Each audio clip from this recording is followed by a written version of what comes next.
नमस्कार दोस्तों, स्वागत है आपका हमारे YouTube channel daily GK dose में। आज है 4 जुलाई। ये 4 जुलाई से करंट अफेयर्स के एकदम इम्पोर्टेंट क्वेश्चंस हैं, हम लोग अपने सेशन में देखा जाएगा। वीडियो को पूरा देखिएगा, एंड तक देखिएगा, ताकि हर क्वेश्चन की डिटेल एक्सप्लेनेशन आपको मालूम चल सके। आने वाले हर एग्जाम के लिए काफी इम्पोर्टेंट है। तो शुरू करते हैं बिना किसी पंचायत के। वैसे आप लोग ध्यान रखिएगा, लाइक जरूर करिएगा, कमेंट करिएगा। जो क्वेश्चंस होते हैं उनके आंसर्स कमेंट किया करो आप लोग, ताकि आपकी आदत बनी रहे, और आदत बनी रहेगी तभी आप जाके इंटरेस्ट लेना शुरू करेंगे क्वेश्चंस में। तो शुरू करते हैं। कल का क्वेश्चन था हमारा, भारत का पहला लकड़ी से बना गुरुद्वारा श्री नानक निवास किस राज्य के किस जिले में स्थित है? India's first wooden gurdwara Shri Nanak Niwas is located in which district and state? Options थे आपके अमृतसर पंजाब, फाजिलका पंजाब, सिरसा हरियाणा या होशियारपुर पंजाब। तो भारत का पहला लकड़ी से बना गुरुद्वारा श्री नानक निवास फाजिलका पंजाब में बनाया गया था। तो ऑप्शन नंबर बी करेक्ट था इस क्वेश्चन का। अब बढ़ते हैं जबकि अपने पहले क्वेश्चन पे। पहला क्वेश्चन एकदम तगड़ा है, मोदी जी से रिलेटेड है, तो ये एग्जाम में 98% उम्मीद है कि आएगा। प्रधानमंत्री मोदी को घाना के किस प्रतिष्ठित पुरस्कार से सम्मानित किया गया है? PM Modi was honoured with which prestigious award by Ghana? Option है आपके order of the golden jubilee, star of Africa, companion of honour या फिर office of the order of the star of Ghana. तो प्रधानमंत्री मोदी जी को office of the order of the star of Ghana इस प्रतिष्ठित पुरस्कार से सम्मानित किया गया है, और घाना में किया गया है। तो ऑप्शन नंबर डी करेक्ट है इस क्वेश्चन का। प्रधानमंत्री मोदी को घाना सरकार द्वारा office of the order of the star of घाना से सम्मानित किया गया। उन्होंने यह सम्मान 140 करोड़ भारतीयों, विशेषकर युवाओं को आकांक्षाओं और भारत घाना संबंधों को समर्पित किया। यह अवार्ड भारत और अफ्रीका के बीच सांस्कृतिक और कूटनीतिक सहयोग को और मजबूत करता है। अगला सवाल है, भारत के किस रासायनिक संगठन को 2024 में OPCW द हेग पुरस्कार से सम्मानित किया गया है? Which Indian chemical organization was awarded the OPCW the Hague award in 2024? अब OPCW क्या है? तो ये है organisation for the prohibition of chemical weapons. जो भी केमिकल वेपन्स हैं उसके खिलाफ जाने वाली एक ऑर्गेनाइजेशन, मतलब उसको बंद करने की फिराक में। तो किस इंडियन केमिकल ऑर्गेनाइजेशन को मिला है? ऑप्शन हैं आपके National Chemical Laboratory, Indian Chemical Council, Central Pollution Control Board या Indian Institute of Chemical Technology. तो भारत के नेशनल केमिकल लेबोरेटरी, नहीं सॉरी माफ करिएगा, भारत के इंडियन केमिकल काउंसिल को 2024 में OPCW द हेग पुरस्कार से सम्मानित किया गया, यानी कि ऑप्शन नंबर बी करेक्ट है इस क्वेश्चन का। OPCW the Hague award 2024 Bharat के इंडियन केमिकल काउंसिल ICC को रासायनिक सुरक्षा को बढ़ावा देने और CWC अनुपालन में भूमिका के लिए मिला। यह पहली बार है जब किसी रासायनिक उद्योग संगठन को यह अंतरराष्ट्रीय सम्मान प्राप्त हुआ है, पहली बार मिल रहा है, इसलिए इंपॉर्टेंट है ये। और ICC के NACWC यानी कि national authority chemical weapons convention राष्ट्रीय प्राधिकरण के साथ मिलकर उद्योगों में सुरक्षा प्रथाओं को मजबूत करने में सक्रिय है। अगला सवाल है, NIPCCD का नया नाम क्या रखा गया है जो महिलाओं और बच्चों के विकास के क्षेत्र में कार्य करता है? What is the new name of NIPCCD as announced by the Ministry of Women and Child Development? अब NIPCCD इसका नाम बदल के क्या रखा गया है, सवाल ये पूछ रहा है, लेकिन अब ये जानना जरूरी है कि NIPCCD है क्या। इसकी फुल फॉर्म है national Institute of public cooperation and Child development, और इसका नया नाम क्या रखा गया है? ऑप्शन है आपके Sarojini Naidu Institute of Women Empowerment, Kasturba Gandhi Women and Child Welfare Institute, Savitribai Phule National Institute of Women and Child Development, या फिर Rani Lakshmibai National Centre for Women and Children. तो करेक्ट आंसर हो जाएगा आपका option number C, Savitribai Phule National Institute of Women and Child Development. यहाँ आप लोगों को इसका आंसर भी दिख रहा होगा, कोई बात नहीं है। चलिए आगे देखते हैं।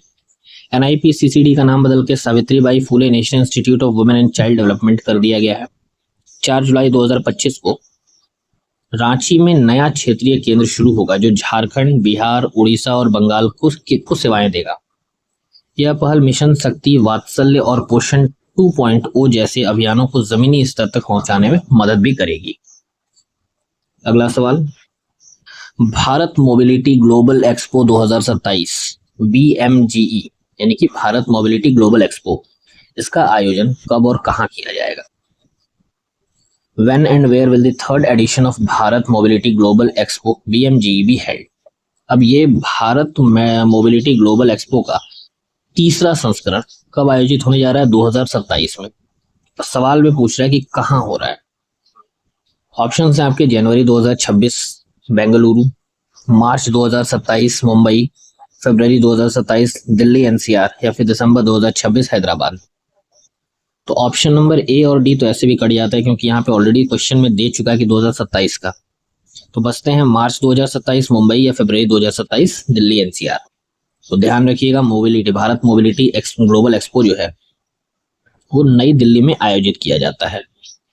2025 वाला भी वहीं पे हुआ था भारत मंडपम में, 24 वाला भी वहीं हुआ था और 2027 का भी जो है ये फरवरी 2027 में दिल्ली NCR में आयोजित किया जाएगा।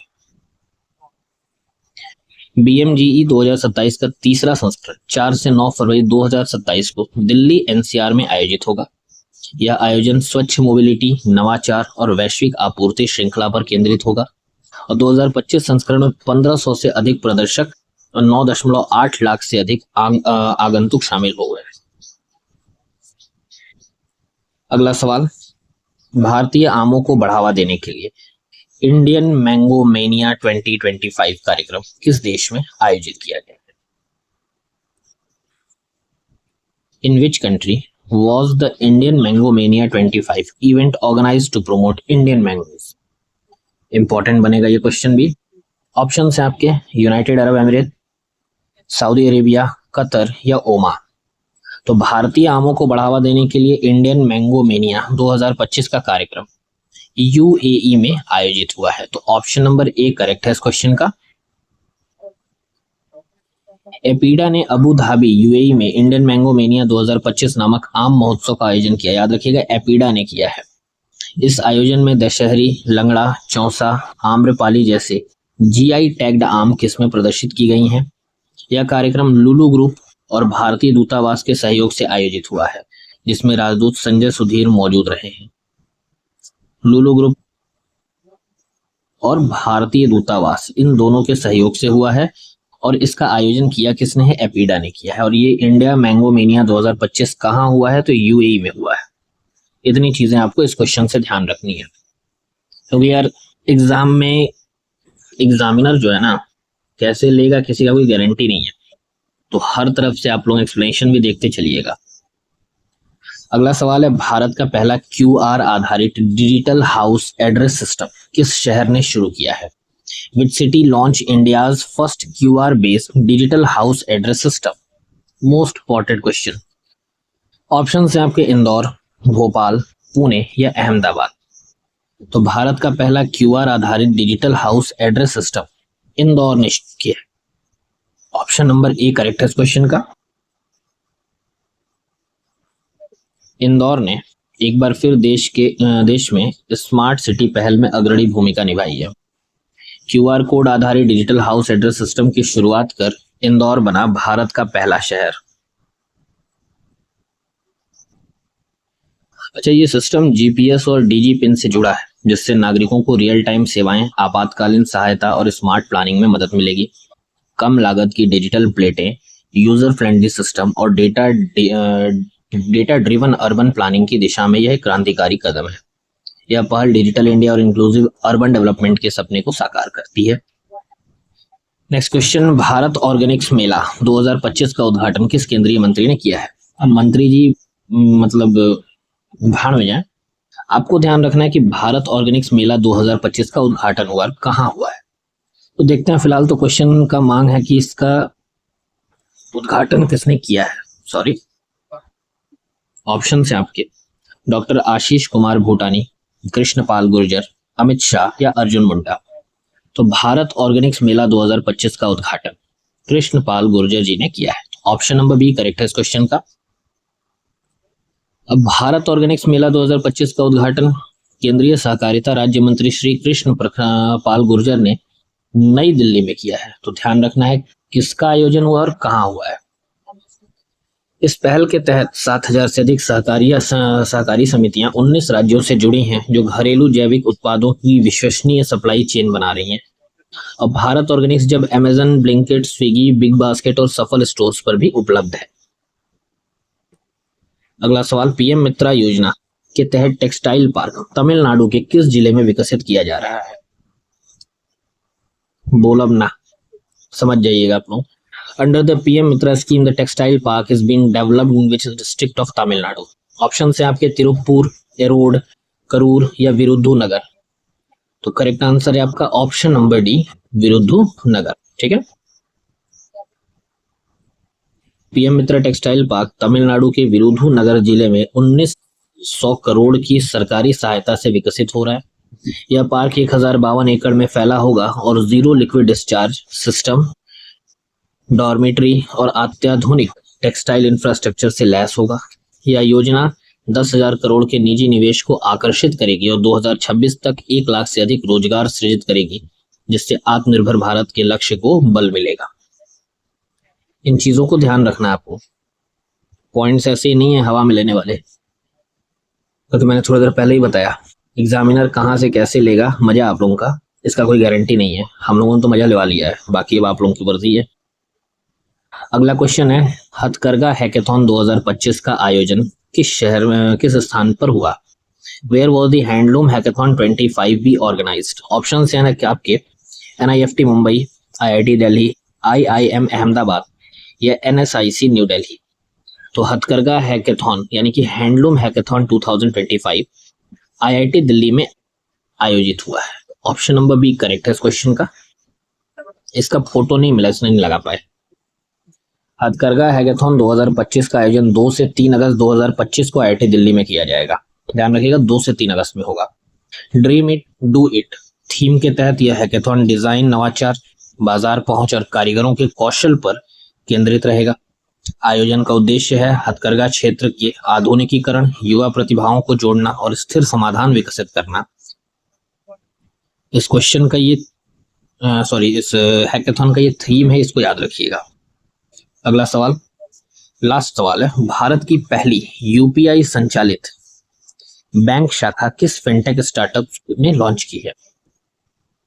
विच fintech startup launch India's first UPI powered bank branch.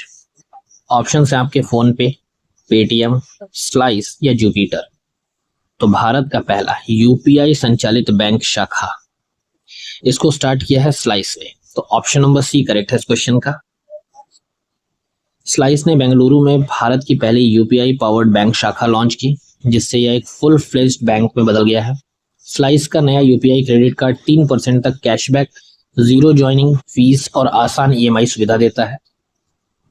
UPI ATM integration के साथ यह बैंक कैश डिपॉजिट और विड्रॉल दोनों सुविधाएं देता है और 300 मिलियन भारतीयों के लिए क्रेडिट एक्सेस को सरल बना रहा है। तो ये थे आज के टॉप 10 करंट अफेयर्स। उम्मीद करता हूँ सेशन आपको अच्छा लगा हो, यूजफुल हो आपके लिए क्या सभी के लिए यूजफुल हो। और अगर यूजफुल लग रहा है तो लगे कि हाँ मैंने मेहनत किया है या कर रहा हूँ, तो लाइक, शेयर और सब्सक्राइब जरूर करिएगा। दोस्तों को भेजिए, उन लोगों को भेजिए जिनको जरूरत है, या फिर अच्छा लगे तो बढ़ावा करिए, दिखावा नहीं बढ़ावा दीजिएगा।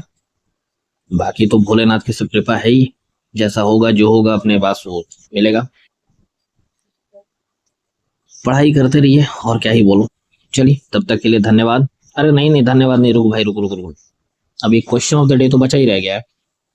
तो आज के लिए आपका जुलाई 2025 में भारतीय रिजर्व बैंक के नए कार्यकारी निदेशक यानी कि एग्जीक्यूटिव डायरेक्टर के रूप में किसे नियुक्त किया गया है। ऑप्शन से आपके R शंकर, अश्वनी कुमार तिवारी, केशवन रामचंद्रन या T रविशंकर। जो भी आंसर होगा आप लोगों ने पता ही है, कमेंट बॉक्स में मार देना है आंसर को। हो जाता है, भूल जाता है आदमी, गलती हो जाती है और मेरा आदत है हमेशा का। चलिए तब तक के लिए नमस्कार और धन्यवाद पूरी वीडियो देखने के लिए। आप लोगों की वजह से ही आगे बढ़ सकता हूँ मैं।